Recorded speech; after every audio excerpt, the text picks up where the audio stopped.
cette famille. Dans la famille Benari, classe moyenne de Tunis, j'appelle la grand-mère. Leila, 80 ans, parle peu, sauf quand ses petits-enfants lui cachent la télécommande. Inambouk. Ça, c'est du tunisien. Oh, impossible! Non, c'est vrai? Ça, c'est Aïda, la mère, 40 ans, gossipant au téléphone avec sa cousine. Mourad, le père, la reprend. En arabe, Aïda. Pas l'arabe de mamie, non. On l'appelle littéraire, classique, standard, que dis-je? L'officiel. L'arabe des temps immémoriaux de la belle littérature d'Égypte et de Syrie. Et puis il y a Lina, 18 ans, la petite fille, pour qui ces débats sont So 2011.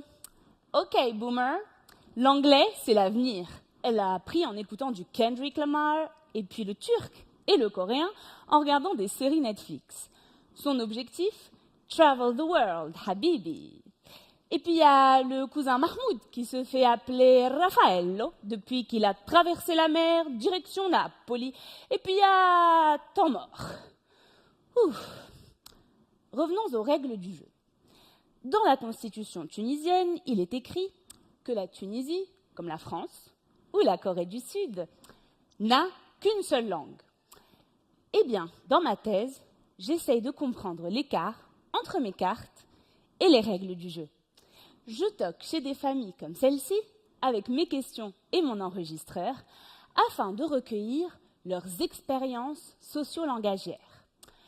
Qui a appris quelle langue?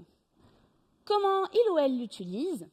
Et surtout, qu'est-ce qu'elle représente pour eux du point de vue politique, identitaire, mais aussi affectif?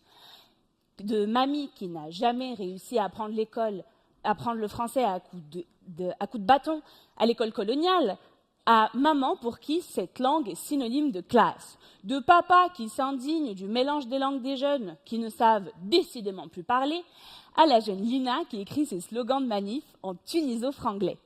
Ces expériences croisées me renseignent sur comment chaque génération a traversé les mutations politiques et linguistiques du pays.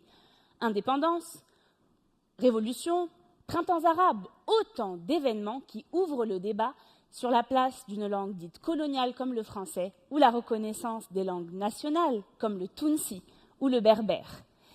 En gros, dans ma thèse, je confronte histoire nationale et histoire familiale afin de montrer que les générations changent et qu'une famille ne fait ni une langue ni une nation.